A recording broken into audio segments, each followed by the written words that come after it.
They don't have their sound up. Yeah. I've done that myself. Yeah, I can't hear the Zoom. And Yeah. I realize you're- And they're like, do you see a little line? I go,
Good evening and welcome to this candidate forum.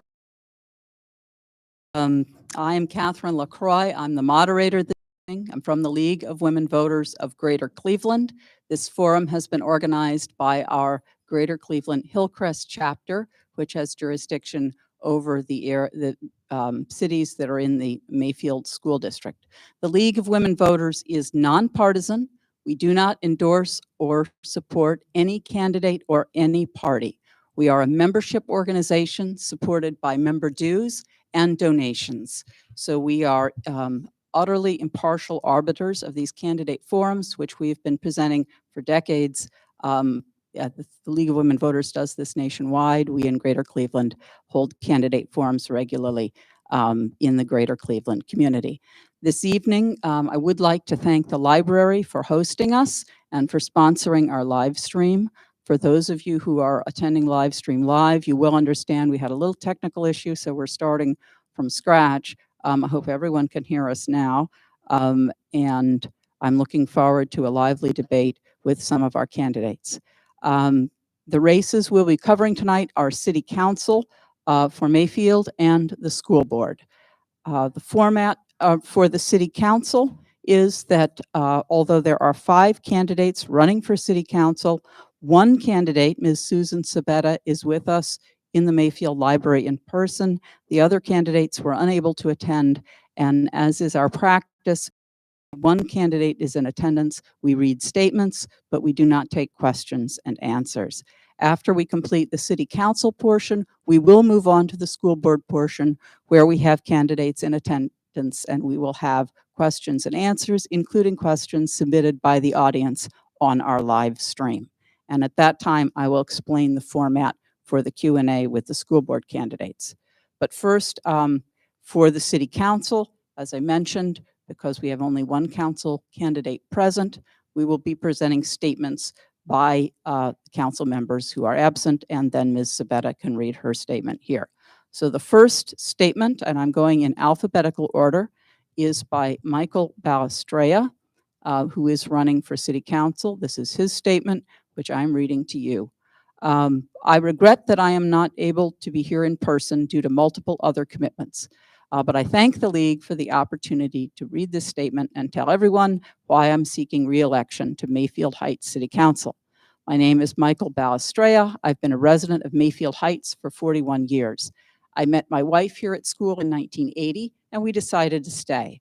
My wife Renee and I have owned 3 different homes in Mayfield Heights and chose to stay here to raise our family of 3 children. All are graduates of the Mayfield school system. I am a retired healthcare manager who worked at Hillcrest Hospital for 34 years in the nuclear medicine department. I'm running for re-election as Mayfield Heights councilman because I want to see our city thrive.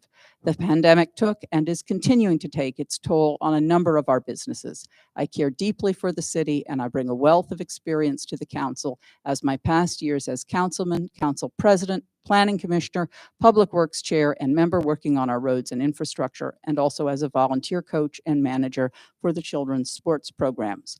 I have brought back our sidewalk program and started a cycle of replacing all poor sidewalk blocks throughout the city at no cost to residents. There are many projects currently in place, such as the Mayland redevelopment, road repair and replacement, new aquatic center and community center, community trail project, and others. I want to continue to work on these projects now that are currently in the works and see them to completion. I have strived to keep the residents informed of updates going on in the city on numerous social media outlets. I do check these outlets frequently and chime in to make our residents aware of the changes as they become public. I truly believe in a city beautification project to enhance the look of our great city. Mayland Center, which has been an eyesore for so many years, is now demolished and is in redevelopment. With our Mayfield Corridor Design Manual, this should be the jewel of our city. I'm excited to see the end result. More green space, beautiful landscaping, less asphalt, walking areas, and family-friendly areas are all part of the plan. Be patient. It may take some time to fill the spaces due to the pandemic. Businesses have reservations, but I am optimistic they will make Mayfield Heights their home and the site will be beautiful.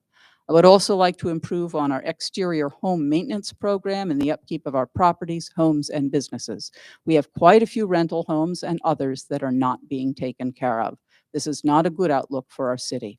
I want to be able to assist our seniors who may not have the resources to upkeep their properties and be tougher on owners who rent, who simply choose not to take care of their property. I want to be continually fiscally responsible, to use tax dollars, especially issue 9 money, wisely in the improvement of our roads, parks, trails, community center, and new pool. By improving our city amenities and offering more family programs, I hope to attract more young families who will want to raise a family, purchase a home, and call Mayfield Heights their home. There are some challenges. First, redevelopment. We have little to no new property to develop, so the challenge is to redevelop areas with more green space, less parking if applicable, and create areas where families can interact, be safe, and have fun together. There are some great ideas for our parks. Number two, Mainland Center. To continue to work with the developer and owner to attract worthwhile businesses that residents will frequent. Also to make that center the focal point of our community. Number three, improvements to our pool, community center, and park facilities. We have an old pool and some antiquated park facilities. The new aquatic center, community center that are currently in the works is very exciting. Number four, our sidewalks and streets are in need of continuous repair. Monies have been allocated every year for sidewalk and road repair. With over 100 streets in our 4.5 square mile city, it is sometimes difficult to determine which streets or areas are in the greatest need of repair. And that is the completion, that is the 4-minute mark for this particular statement. Again, that was the statement of Michael Balestrea, who was unable to be here tonight for this League of Women Voters Forum. Our second candidate for City Council is Jessica Finney Brown, unable to attend. She has sent a statement. Again, these statements, we are allocating 4 minutes. So here is her statement. Hello, everyone. My name is Jessica Finney Brown. I'm running for City Council in Mayfield Heights. I'm sorry I could not attend this evening. I wanted to thank you for taking the time to come, and a thank you to the League of Women Voters. My love for this city has grown stronger over the past 34 years as a born and raised resident. I'm a graduate of Mayfield High School, class of 2005, and look forward to my 3-year-old son's graduation in 2036, but let's not rush that. I have watched my mother, Donna Finney, represent this amazing city for more than half of my life while she was fighting for the disabled, the young, the elder community. Watching her has inspired me to follow in her footsteps to help the community and be the person you can count on. My number one goal is to be a voice for those who are not heard, no matter their age, gender, or race. My priority is to represent each part of our wonderful community and be the bridge that connects the younger generation with our senior citizens for the greater good of Mayfield Heights. I've had the opportunity to speak with many of our residents, and many feel that they are unseen, unheard, and forgotten about.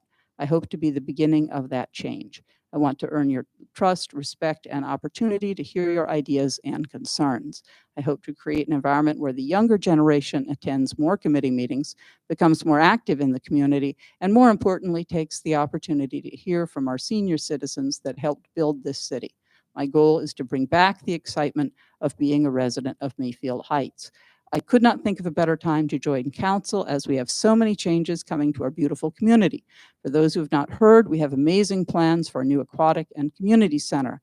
I encourage all of you to join the parks and recreation meetings, as this center is truly for all of you and they want to hear from you. I have had the privilege of attending the Parks and Recreation meeting this past Tuesday, and speechless would be an understatement. The project looks extraordinary, family-oriented, and most importantly, meets the needs of all our residents. I truly believe this is just the beginning of what is to come, and I hope to continue this path with your vote for City Council. Our residents, the young and the elder, need and deserve more within our city limits. Although I see areas for growth within our city, I wholeheartedly believe in Mayfield Heights, what it has to offer, and most importantly, has offered for generations. We have amazing schools, fantastic police, fire, and service department, and our parks and recreation, who always goes above and beyond for our future. A future that keeps Mayfield residents here, that brings younger families to raise their children in our city and schools, and a future that makes everyone feel welcome and proud to be a Mayfield Heights resident. I believe to be an asset to our city council, I need to remind everyone, including all of you, that your voice matters. I want to hear from those who have been resident for 100 years to those who have just purchased a home for their family in our city. If you are ready for a new voice, a new opinion, or simply a mother who wants to understand and listen, I am here. I am willing, I am able, but most importantly, I want to do my best to help you and our city for years to come. I thank you all for listening, thank you for coming, and thank you for believing in Mayfield Heights. That is the statement of Jessica Finney Brown, candidate for City Council. The next statement is the statement of Robert DeJohn, also candidate for City Council. And again, I remind those tuning in that we are reading statements of council candidates who were unable to attend this evening. So this is the statement of Mr. DeJohn. Hello, and thank you for letting me address your organization. Sorry I couldn't be with you in person. My name is Robert DeJohn. Some of you may know me as Bob. I am running for re-election to council in the city of Mayfield Heights. I've currently served for 8 years, and I'm asking the voters to elect me for another 4-year term. Here's why.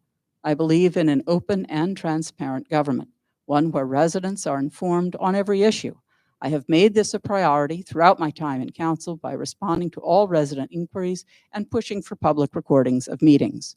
I believe that residents should vote for candidates based on their voting record on important city issues and not based on personal relationships.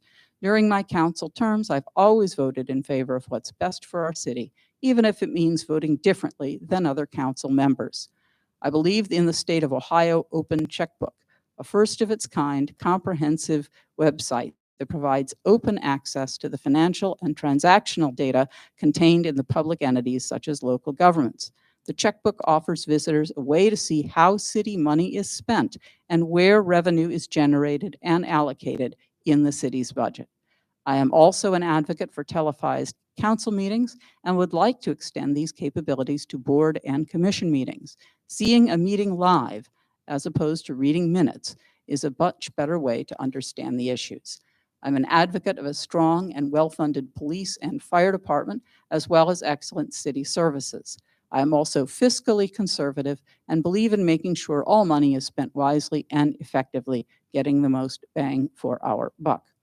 We recently received $1.8 million this year from ARPA funds, and will receive an additional $1.8 million in 2022.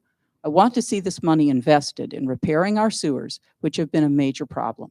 In addition, I want this money to be used for senior programs, especially for disadvantaged seniors that are on a fixed income and need help repairing violations on their homes.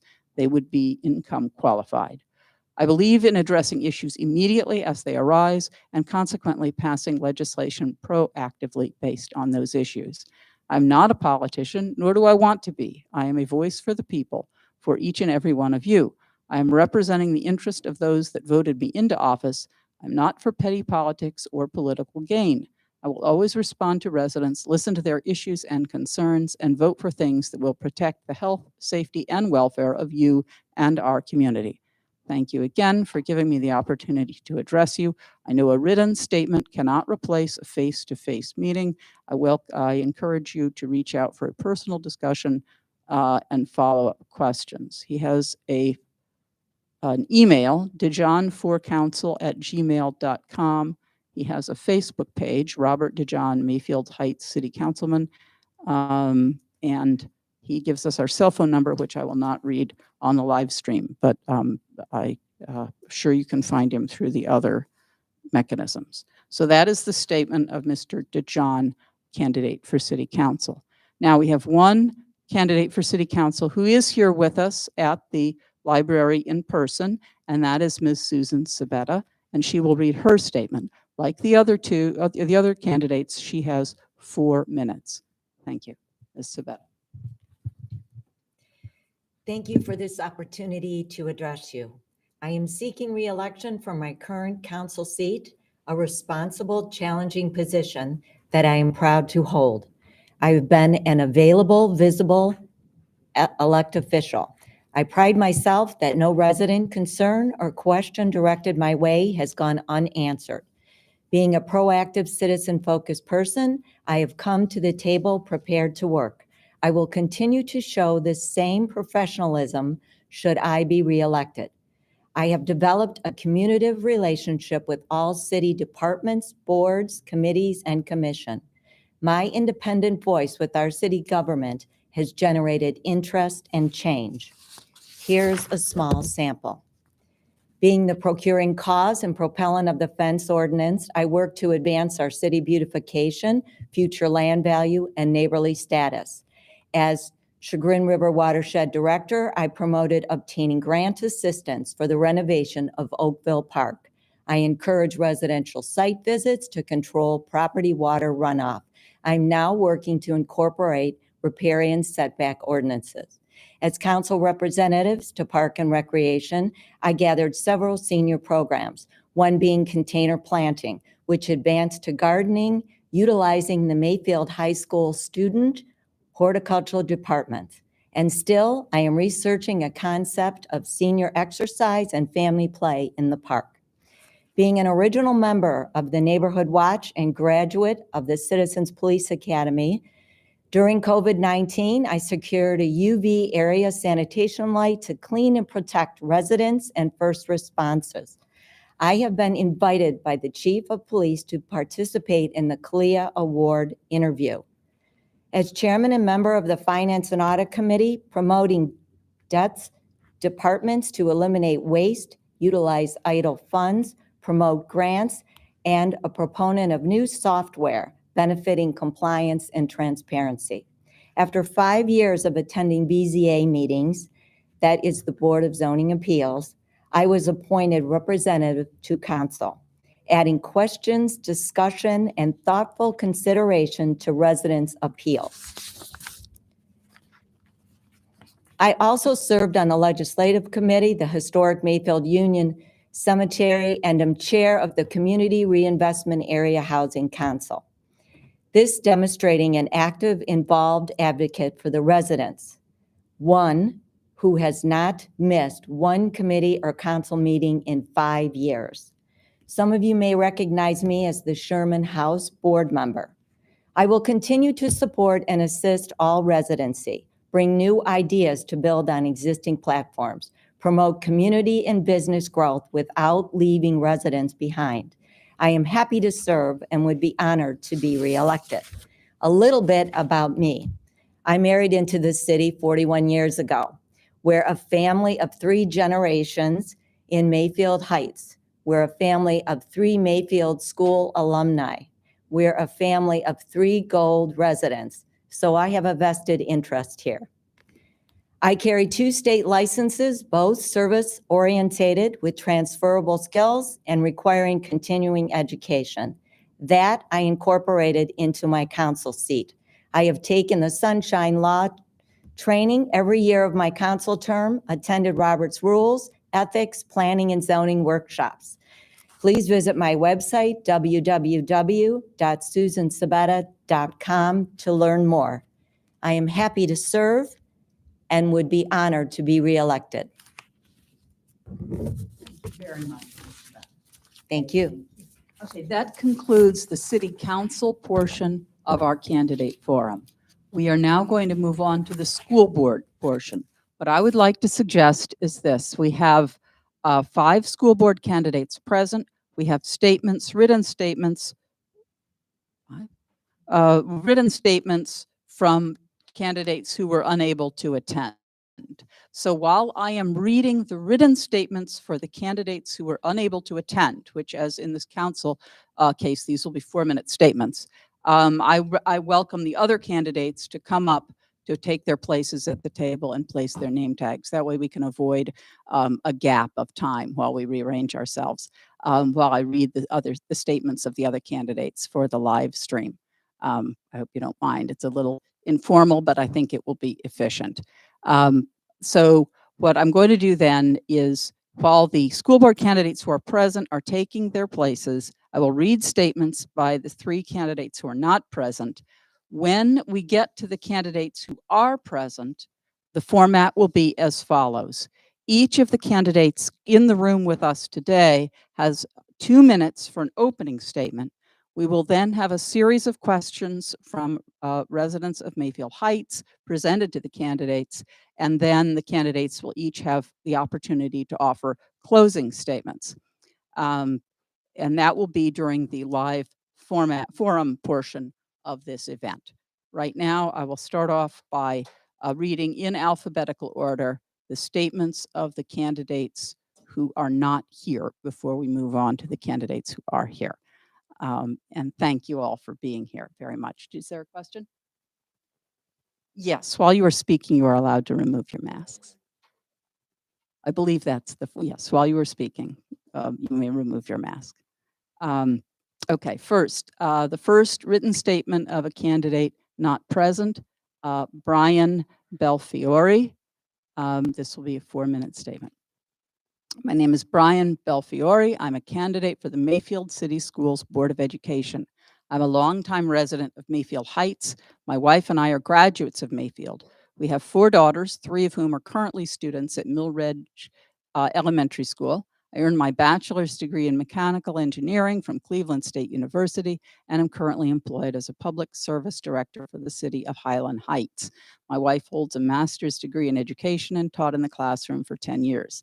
In addition to coaching my daughter's Highland Heights softball teams, I'm currently the head coach of Mayfield Soccer Club's U10 girls travel soccer team.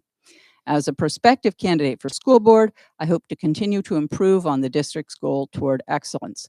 The following are topics and ideas I would like to address and implement through the superintendent and with school board collaboration. First, reestablish parent trust and confidence in the Board of Education and its abilities.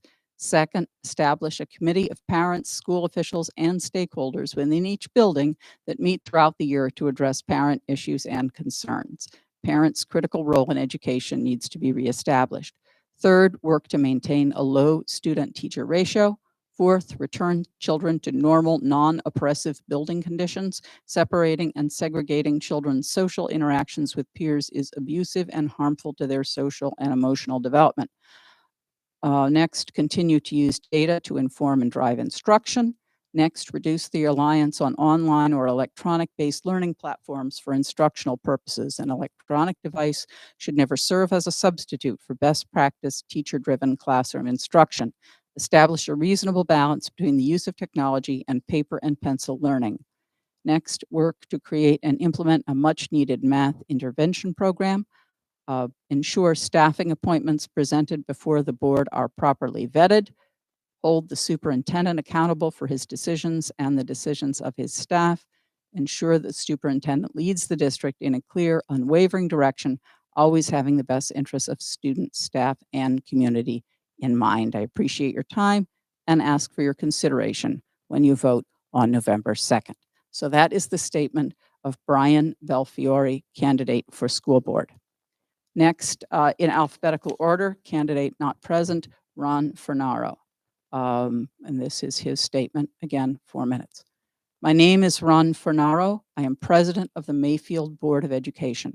I would like to thank the Hillcrest chapter of the League of Women Voters for the opportunity to address all of you. I would have been here in person, but I'm out of town. I've had the pleasure of serving on Mayfield's Board of Education for 7.5 years. In this time, I have served as vice president for 3 years and currently in my 2nd year as president. I am the only Mayfield Board of Education member and candidate that holds a school business manager license from the state of Ohio. With this license, I can be an assistant treasurer or business manager to run the daily operations, facilitate bids for work to be completed on district properties, conduct bid reviews, and oversee contracts and contractors' work. My knowledge and expertise help me understand, as a board member, the inner workings of a school district. As a member of the Mayfield Board of Education, I have been the board's representative to the Mayfield Schools Foundation since 2016. I truly enjoy the work and the direction the foundation is moving to help support the school district. I am happy to report that as a board member, we continue to have one of the best school districts in the state of Ohio. We are a diverse community with many different ethnic and socioeconomic backgrounds. Mayfield has always been and will continue to promote a culture of respect for all. We are a school district that prides itself and follows our motto, every student, every day. The children in this district receive a quality education from experienced and dedicated staff. Year after year, we see our ACT scores increase. We see increases in the number of AP classes that are taught and AP tests taken. To provide support in this learning environment, we provide one-on-one devices for all students and staff, renovations to all school buildings, the implementation of the Innovation Center, all access learning, the options program, STEAM bus, maker spaces in elementary schools, shoring up our district-wide internet system, and an increase in our technological footprint. We have done all of this while being fiscally responsible. We are in a position to possibly having an 8-year gap between tax levies. This is something that is unheard of. It is attributed to the great work and collaboration by many stakeholders within the district and oversight by the current board. Year after year, our schools, students, and staff received various awards and recognitions from local, state, and U.S. organizations. Our CEVEC and Excel TECC consortium programs continue to thrive and help provide students, not only from our district, but from many surrounding districts, with opportunities for their future. The district has many wonderful partnerships with organizations like the Cleveland Clinic, Parker Hannafin, Rockwell Automation, Cleveland Food Bank, and many more. Being that I have a few minutes, I would like to quickly address a few items that are of concern to me and can negatively affect our district. The lack of substitutes for all school positions, the private school voucher program, and vaccine legislation. First, we are seeing throughout the state and county a lack of substitutes for all positions in school districts. It is imperative we address this concern now so that it does not become a bigger issue in the future. This could have an impact on how we transport kids to school, keep them in the classroom, and provide the support they need for learning. Currently, our administration is being proactive and is considering ways to head off any adverse effects this may have on our district. Second, as a public school board member, I am concerned with the current voucher program and the proposed legislation for a universal voucher program. These programs take taxpayer dollars away from public schools, who are responsible to educate all children, and provide those dollars to private schools that can pick and choose whom they want to educate. In Ohio, there is no accountability or oversight for these public schools, which creates an unequal system. And I regret we have met the end of the 4 minutes allotted for this statement. And that is the statement of Mr. Ron Fernaro. The last statement for a school board candidate who is not currently present is that of Mr. Jimmy Teresi. Again, I will read this aloud, and the time limit is 4 minutes. Thank you for the opportunity to submit a statement. Below is a little bit about my involvement with Mayfield Schools. I've been on the board for 8 years, and it has been a very fulfilling experience to see what has transpired in the last 8 years. The Innovation Center, STEM, laptops for all students, the renovation of the middle school, and so on. I am blessed to say I was part of the program. My priorities would be to make sure we continue our motto of every student, every day. Beyond our academic education, I want to be part of the support of the next generation's growth and strength to develop the next strong society. What motivates me to serve is that it is not about me or my goals, it is about the opportunities that are available to the students. I look at the middle school and the renovations that took place and how that small part has changed the way students learn, how students can bond, hang out in the Grove, and still get a good education. I was fortunate as a young man to attend Shaker High School. When I had children, I moved to Mayfield Heights because my research told me Mayfield schools were more advanced than the other East suburban schools. My 2 daughters attended Mayfield schools. I was impressed from the first day. I admired what the superintendents of the past were striving to accomplish. I wanted to be part of the system. I began by volunteering. I had coached baseball and football at parochial schools for many years, but decided to come over to Mayfield and become actively involved. I began coaching with Byron Morgan and moved on to Mr. Pinto during those years. I formed great relationships with the coaches and, of course, with the student athletes. When you are involved in sports, you learn that sports will teach students a great deal: teamwork, responsibility, and sportsmanship. It develops solid citizens. I was impressed then, and as the years have moved forward, I became more impressed with the students, the faculty, and the entire mindset of the school system. I cannot specifically say there are issues that may need addressing. What I would say is that every issue that is addressed by the board is for the well-being of the student. As a board member, the decisions are made are not about me or the other board members. The decisions will always pertain to what is best for the student body. Sitting on the board has its challenges. Our decisions do not please everyone, but our decisions are factually based on what is best for the students and how that decision will affect the student and the faculty. My belief is that many things in life can be replaced: your car, your money, your books, but a child's life is irreplaceable. It is our job to give you the best education in your years at Mayfield. I believe my years of involvement with the school system and the students will differentiate me from other candidates. I'm not involved in a popularity contest. I do not have underlying issues with the superintendent or the faculty. The fact that my children have graduated will demonstrate it. I am running for the right reasons. Thank you, be well, and be safe. So that is the statement of Jimmy Teresi, candidate for school board. Now, we move on to the portion of our forum where we take questions from the community for the candidates for school board who are present here in our room at the library. As I mentioned, each candidate will have a 2-minute opening statement, and we will enforce the time. Then we will do questions and answers, at which point the candidates will have 1 minute for their answer. And then after a period of question and answers, there will be 2 minutes for each candidate to offer a closing statement.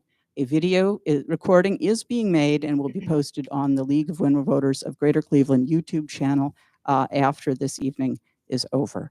So now the candidates who are present are Ms. Jolene Grieve, Ms. Erin Cyphus, Mr. Benjamin Stockham, and Ms. Maureen Washok, correct? Yes. Okay, so I would like to start with the opening statements, 2 minutes apiece, and I'll start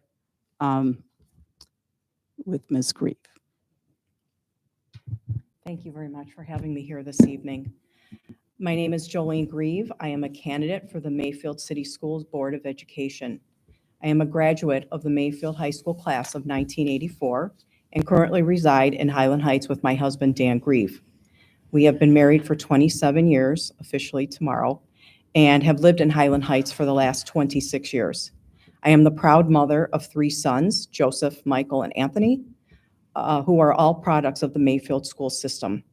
My 2 older sons currently attend Bowling Green State University, and my youngest son, Anthony, is a senior at Mayfield High School. I am employed as an executive assistant for the city of Highland Heights. I have also spent the last 6 years serving as the varsity B-girls tennis coach at Mayfield High School. Prior to starting a family, my career was in corporate retail. I took 12 years out of the workforce to be a stay-at-home mother to my 3 sons. I have a Bachelor of Arts degree in fashion merchandising from Bowling Green State University. So why am I running? Well, this is pretty easy for me. Running for a seat on the Mayfield Board of Education has been on my radar for several years, long before a pandemic showed up. I consider running for the Board of Education as an extension of what I've already been doing for the last 20 years. I have been deeply entrenched in numerous organizations as a parent volunteer within our school district and my community. I served the city of Highland Heights for 8 years as a member of the Park and Recreation Commission. I chaired that group for 7 years, being in charge of planning all of the city's holiday parties and making decisions on enhancements to our city park. My involvements over the years include the Mayfield Schools Foundation Board, the Mayfield Alumni Association, the Mayfield Band Boosters, the Mayfield Academic Boosters, and there are additional organizations as well.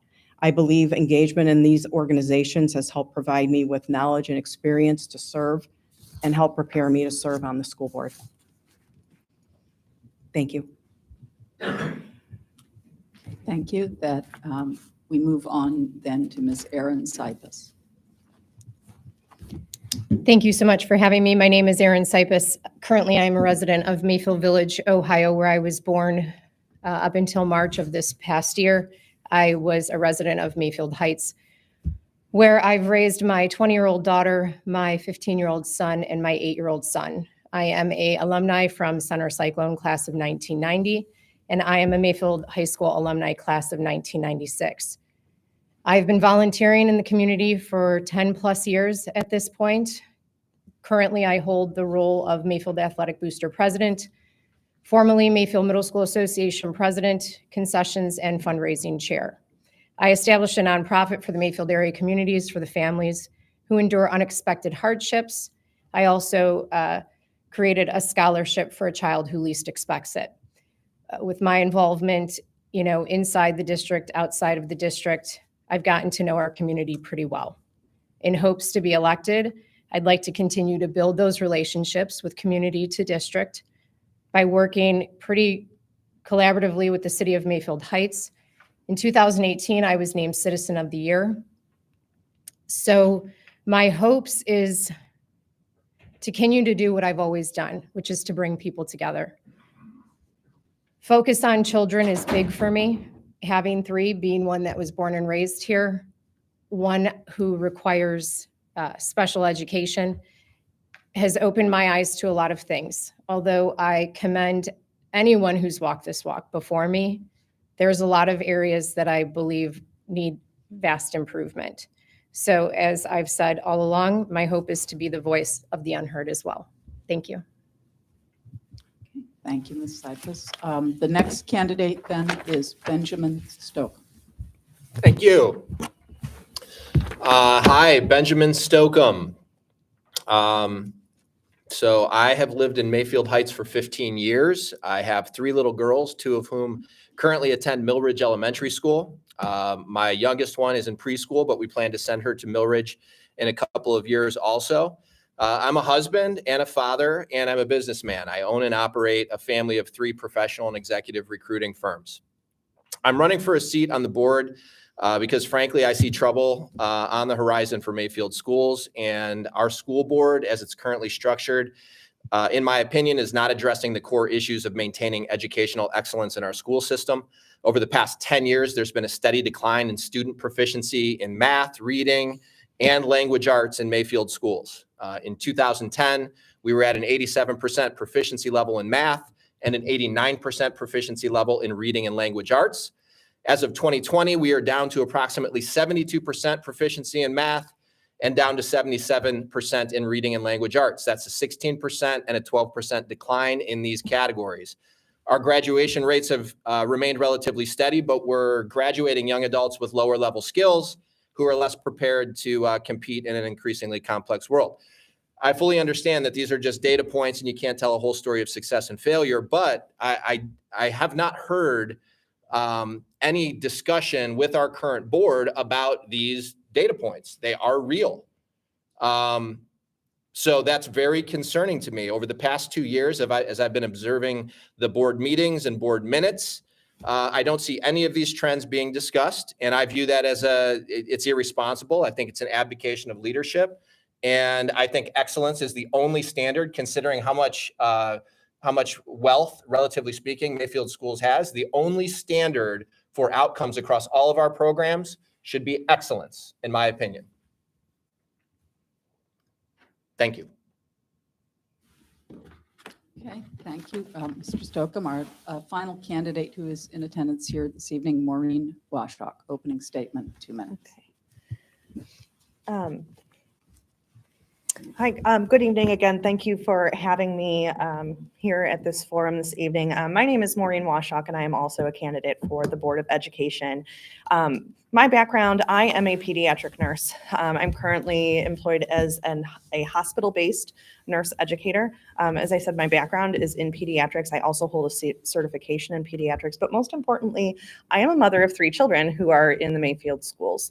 I have 2 children who are in Center Elementary right now, and my son also preschool, not quite yet to be a wildcat, but eventually will be. My background, we're new here.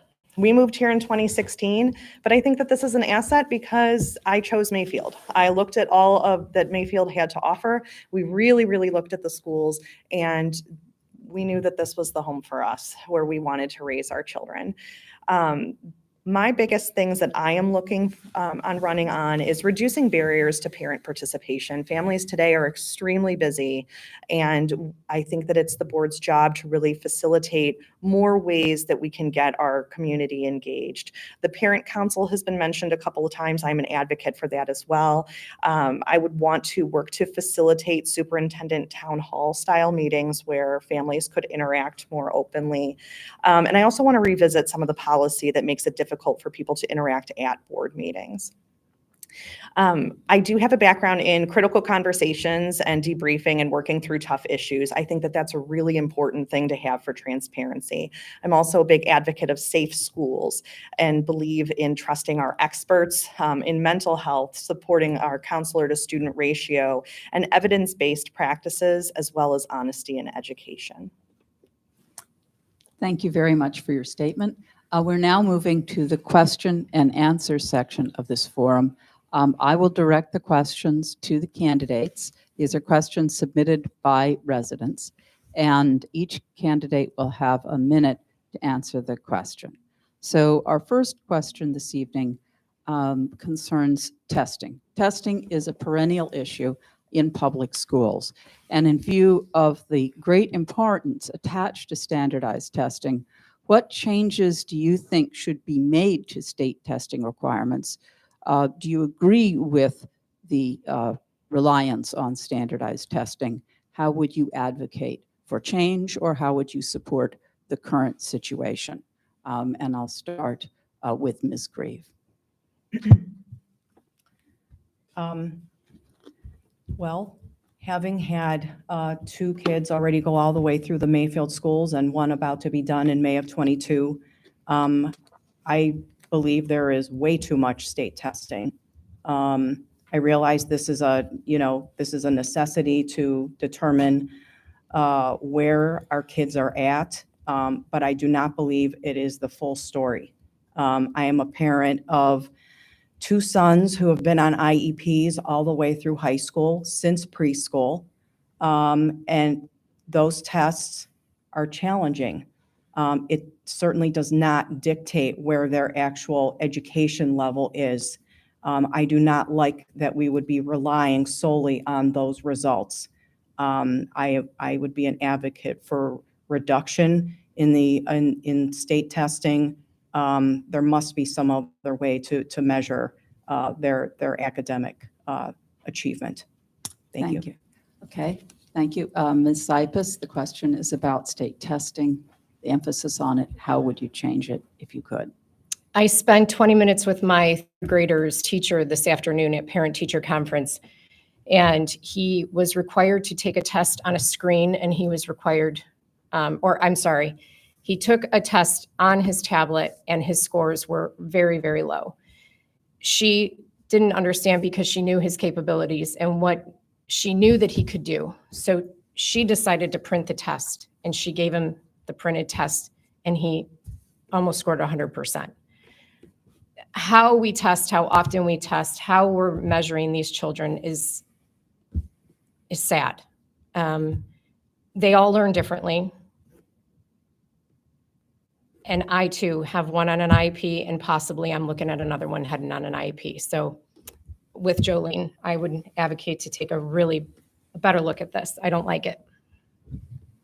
Okay, thank you. Mr. Stoke. I generally support standardized testing. This has been a topic ever since I was a kid. So I generally support standardized testing, but the standardized tests are not what tell you whether or not you're producing high quality human beings. I actually, think you're going to have standardized tests in any, kind of large scale educational system, because you have to be able to measure students' progress and proficiency some way. If there are, smart changes to be made in the testing, or how it's viewed, or how much or how little, I think that I'd love to be part of, learning about that. But I do think that we really should be focused on connecting the counselors to, to students. It's not just about testing. It's really about, what do these students need to perform at the highest level? Do they need a little more time? Do they have different aptitudes? And really connecting that to, in a more proactive way to some of the curriculum decisions. Thank you. Ms. Washrock? The question is about testing. So I think this really underscores the importance of having a board who is engaged with our state level representation and what is actually occurring in the State House with our legislation. There was a bill that was signed into law back in July that actually reduced the amount of state testing that is required. It includes some opt-out abilities for ACTs and some things at the high school level, but also it changed the way our schools are being assessed. We're moving from an A through F grading system to a 9-point star system, as well as changing some of the metrics by which we evaluate. So I think right now, our next step is to kind of see how this change goes, and then make sure that we have an active role in advocating for how this is going to impact our schools here in Mayfield, as we see that first report card come out next year with the new systems. Okay, thank you. Second question has to do most directly with the high school level. How do you see the appropriate balance between college readiness in high school and career technical information. And for this one question, I will start with Ms. Cyphus.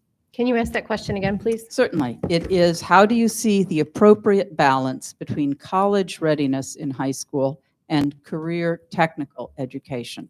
So this is a question that has to do with educational goals and policy for the school system. I mean, listen, we have opportunities for every child. The Mayfield City School District, from when I went there, I attended the Excel Tech, the marketing program that they had. We do a great job at making sure that there are opportunities for any child with whatever it is that their passion is. I question the option only because I don't know if we know at 12th grade that is the way that we're going to learn well. So when we give them too much freedom, I don't necessarily know if that's going to prepare them for the future. So again, this is hard to do with 1 minute. What about the kids that are falling through the cracks? That's my focus. We've got it all, but we're not doing well in the broken places with those kids. Thank you. Okay, thanks.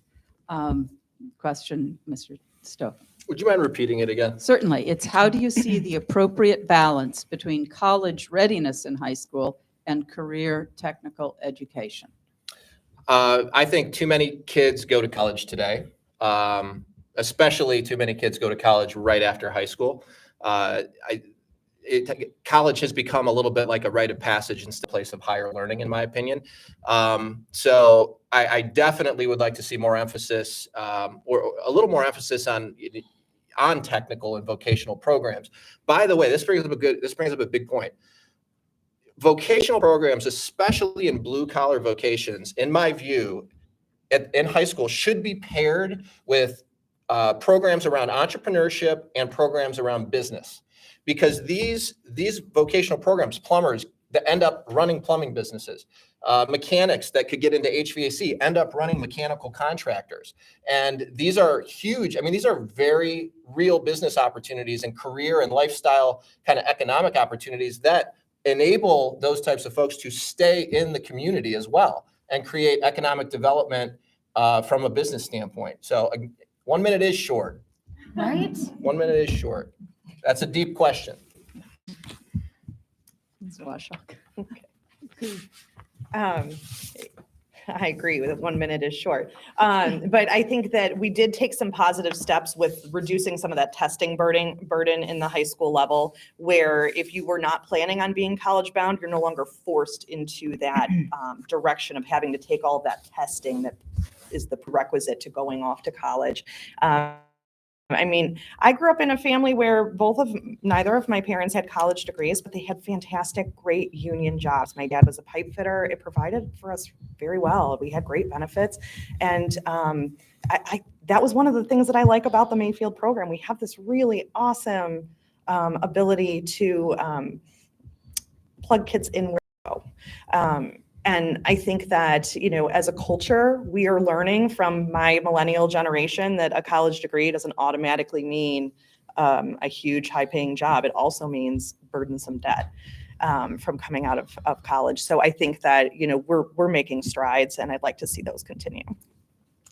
Okay, thank you very much. So a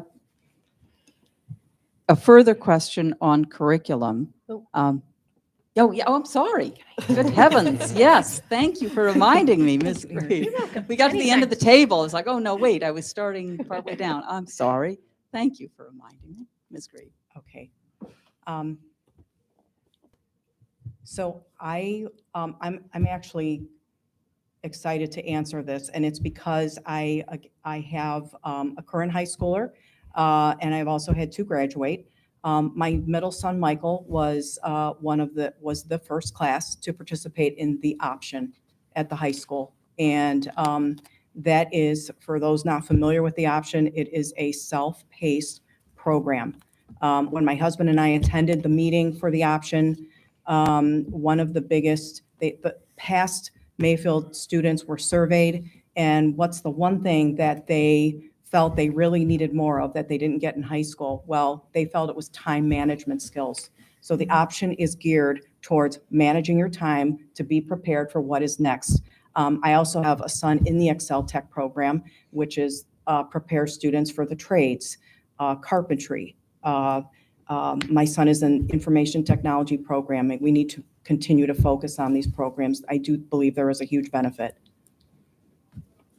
Okay, thank you. And now the next question has to do with the choice of curricular materials. What criteria or processes do you believe should be used to choose or reconsider curricular materials or library materials? And are these different from the current policies? I understand that's a rather broad question, but it has to do with, as described, how the oversight of the curriculum, which is a portion of what a school board does. So what criteria or processes should be used to choose or reconsider curricular materials or library materials? And are these different from the current policies? And I'll start with Mr. Stoke. I appreciate all of the questions. I'll be honest with you. I don't have a great answer for that question, but I'm going to use the time to talk about something else. The current board is dysfunctional. If you go look at the voting record of the current board, you have no idea where any of the board members actually stand on issues that they're voting for. There's an agreement that I don't know where it came from, that the board is going to have all of their discussion in executive session, and then they're going to come out and vote as a block. Almost 100% of the time, that's what you see. I've been on a handful of boards, private boards, and also, public public entity boards, BZA. That's totally dysfunctional as an elected official. You have to, in my opinion, you have to let the community and the voters understand where you stand on issues. So that's part of the reason that I'm running for board, because I think the current board as a body is operating in a dysfunctional fashion. Ms. Washoe. Would you mind repeating the question? Yeah, it was a very open-ended question, and I think in a way Mr. Stokeham's answer was responsive. The question was, what criteria or processes should be used to choose or reconsider curricular materials or library materials, and are these different from the current policies? It has to do with how materials are chosen for the curriculum. So my opinion truly is that, the board functions in this higher level. I don't agree with us getting into the nitty-gritty of individual curriculum choices, because that's why we hire experienced and excellent teachers. I'm an advocate of giving them that freedom to really develop and create a solid engagement with that material. Mayfield teaches to the state standards. Our teachers teach to the state standards. Those standards are set through the legislature and through our state board of education.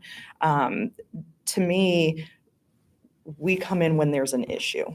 And should an issue be brought up where there is a concern about a particular piece of curriculum, I would direct that out to what our current practice is. We do have a curriculum director, we have an assistant curriculum director, and they report to the board, to the superintendent, who then we evaluate. So I think to us, it's having that goal that we can evaluate the superintendent on. Thank you. Ms. Grieve?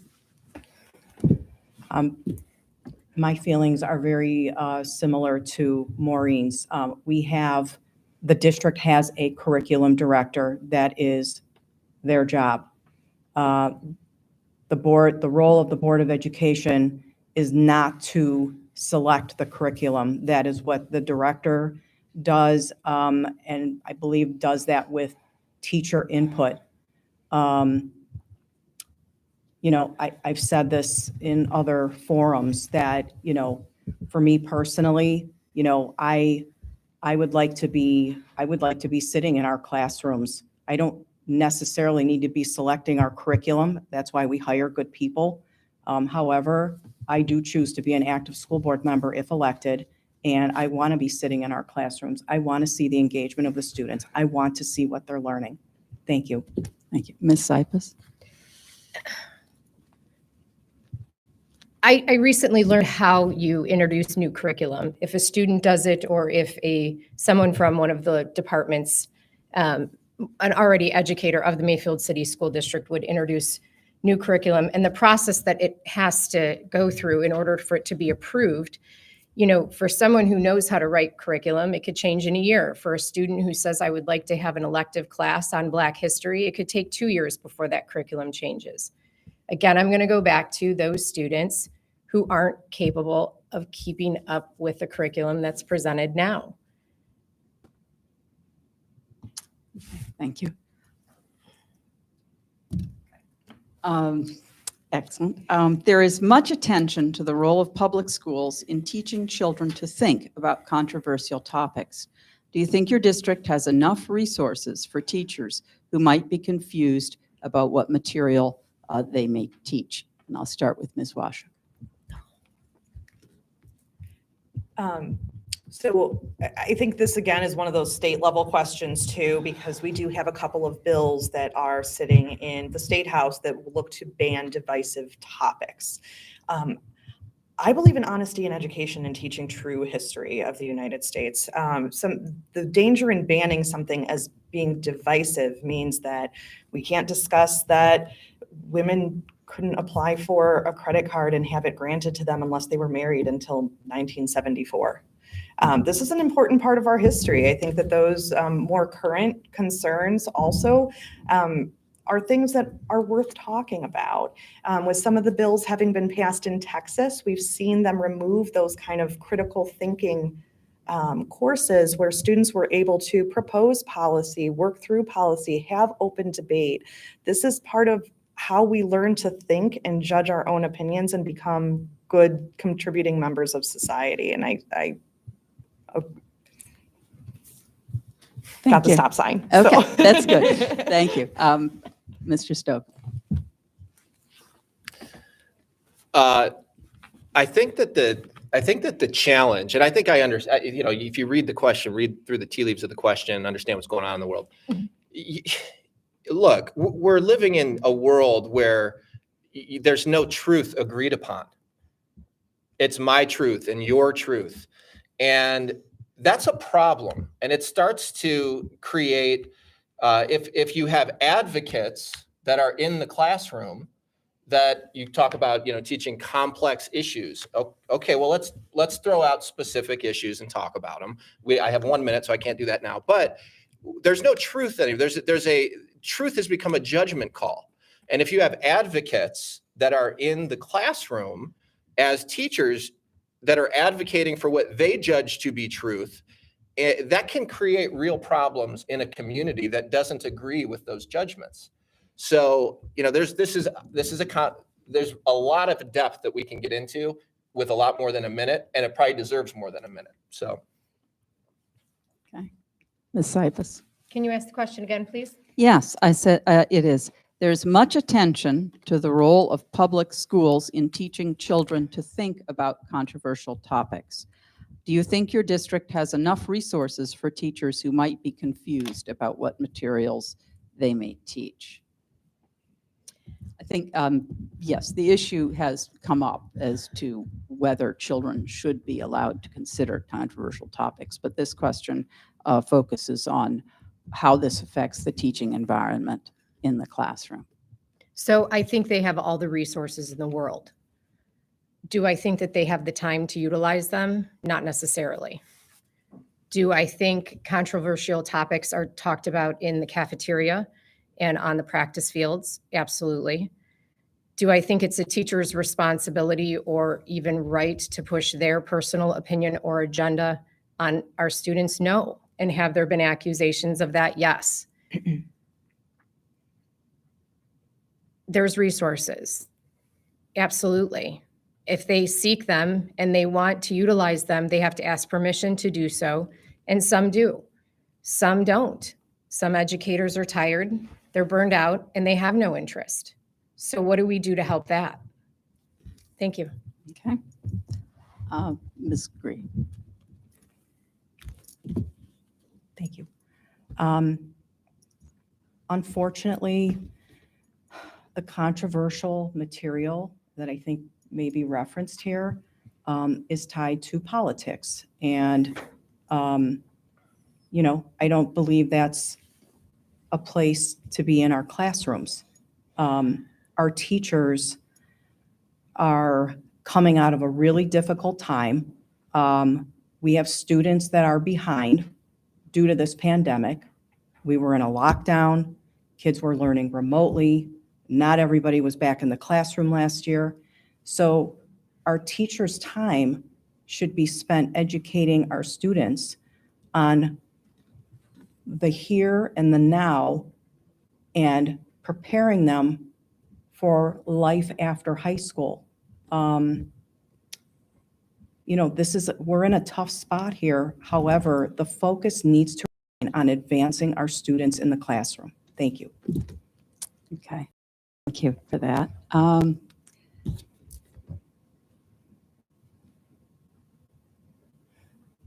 How would you evaluate the job performance of the superintendent and the treasurer for the district? This is a key function of the Board of Education. As has been pointed out, the school board doesn't run the schools.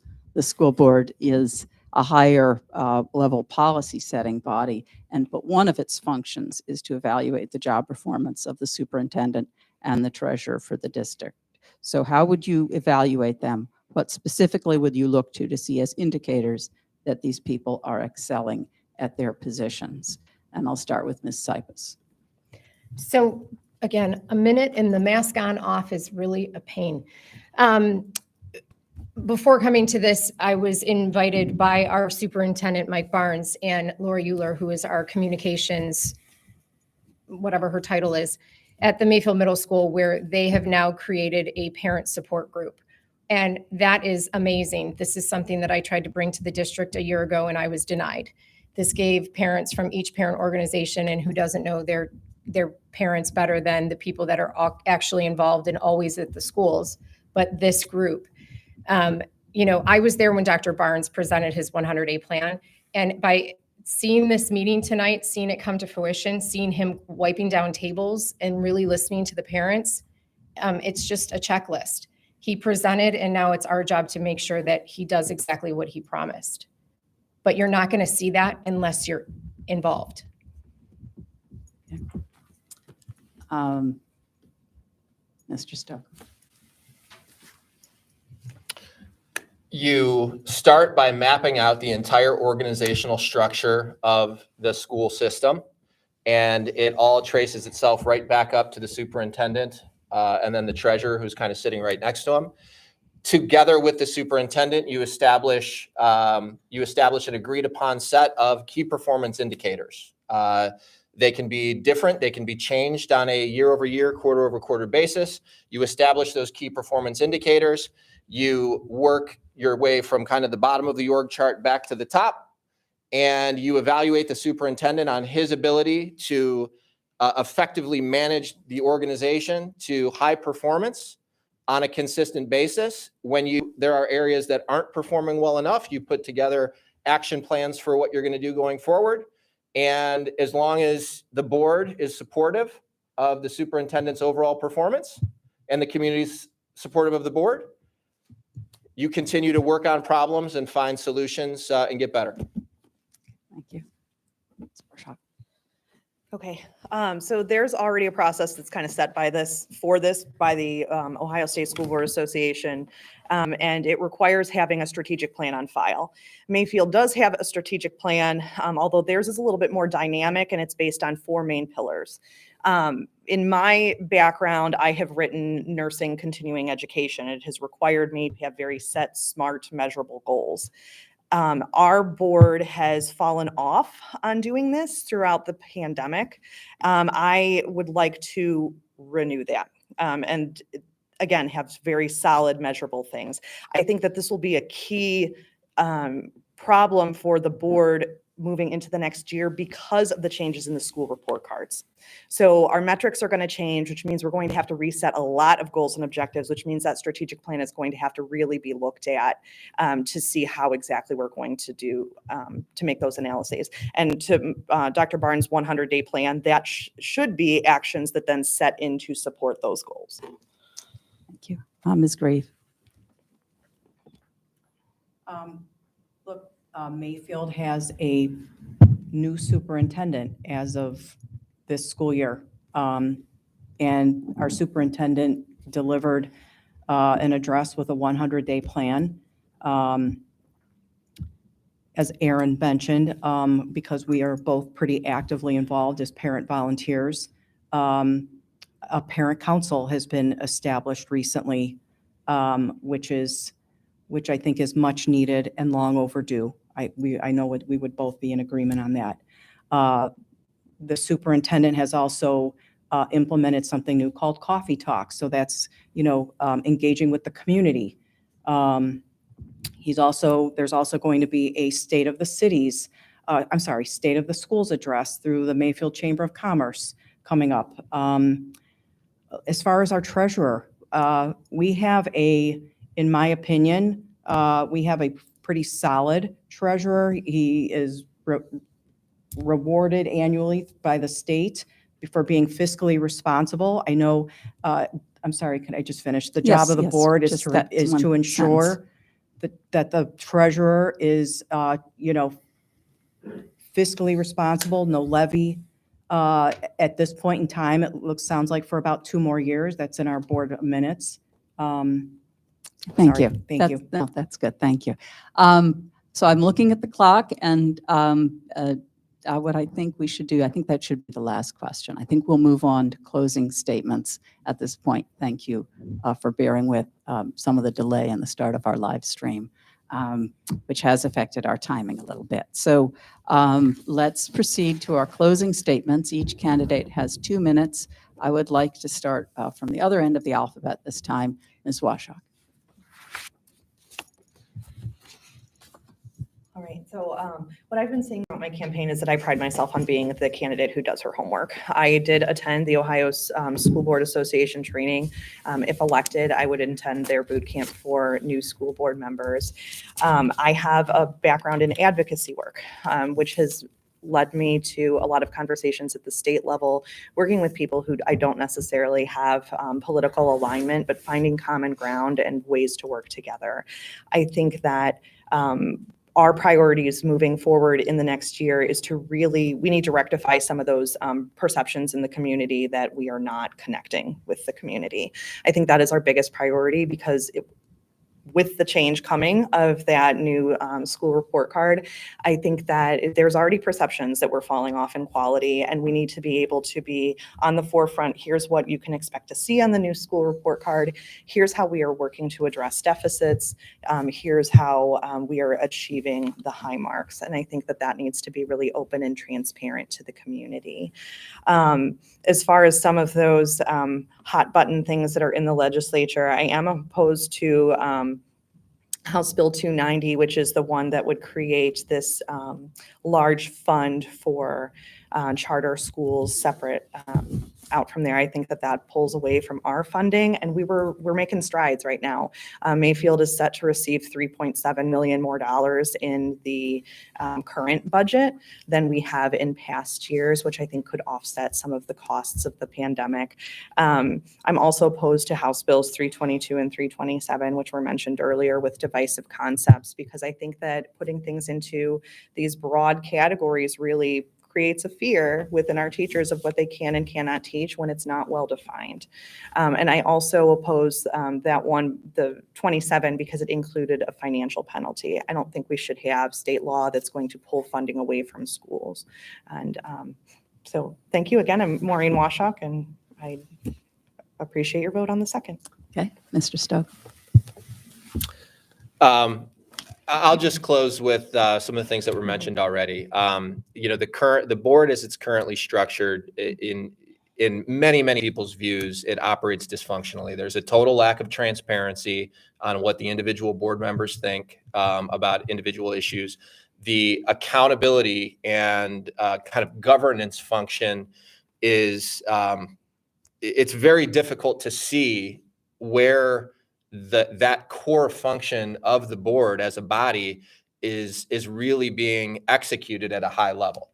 I'm a business person. I'm very competitive, and and I'm invested. And obviously, you know, I say things, I try to be careful with my words, but I'm a strong personality.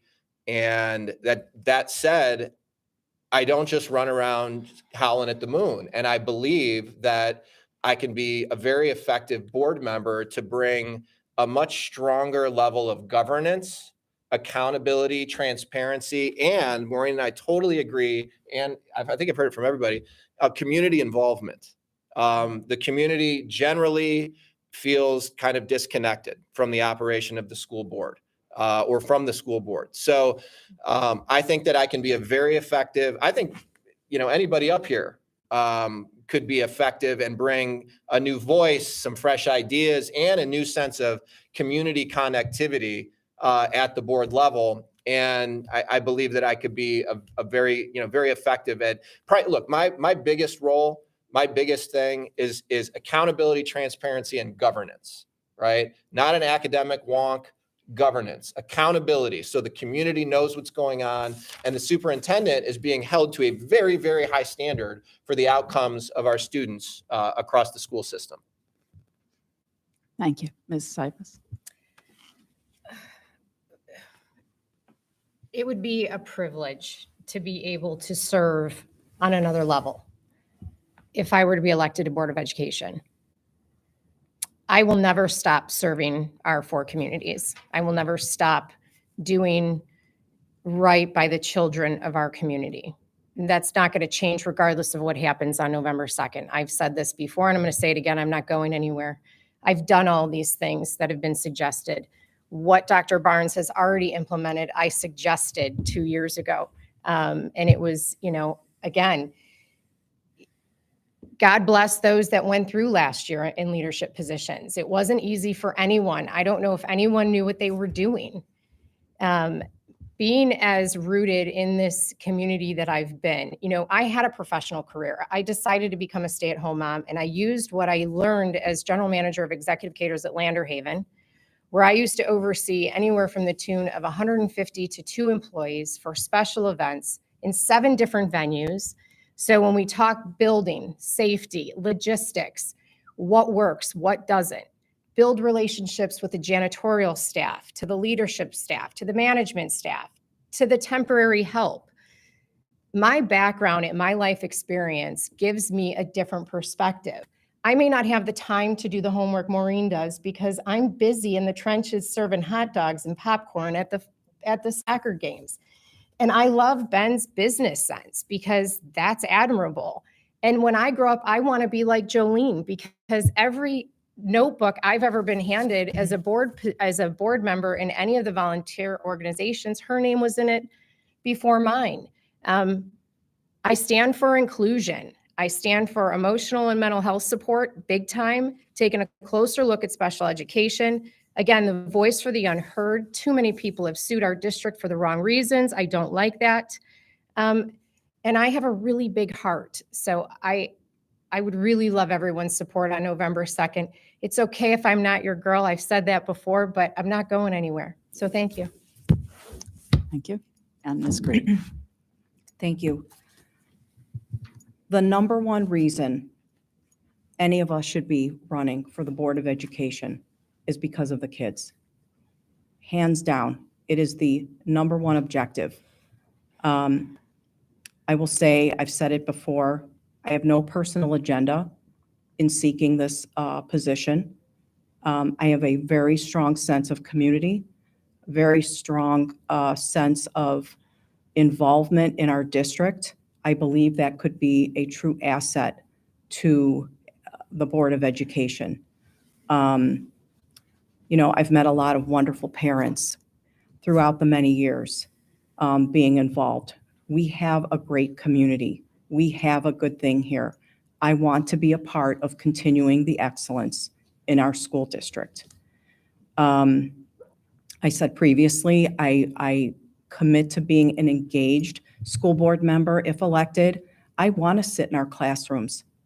I want to see what's going on with the kids. I want to hear what they're learning. I truly want to serve the residents and our communities with professionalism, integrity, respect, and I feel I can be an objective school board member to listen to all of those different aspects. Again, I respectfully ask for your consideration on November 2nd. As a parent, an involved parent, I believe this is my what's next, and I do believe this is where I belong. So thank you for the consideration. Okay, and thank you to all of our candidates who are here tonight. This concludes our candidate night from the Mayfield Heights candidates for school board and for council at large. I want to thank all of the League of Women Voters of Greater Cleveland volunteers who helped pull this together pretty quickly. I'm proud of our ability to do that for this community. The video recording of this forum will be available on the League of Women Voters of Greater Cleveland YouTube channel. We do have a policy that our videos may be viewed in their entirety and cannot be edited and used for campaign material because we are a nonpartisan organization that does not support or endorse any candidates. And so we ask that you treat our forum recordings with that in mind. And for everyone in attendance, thank you for your attention, and don't forget to vote. Thank you.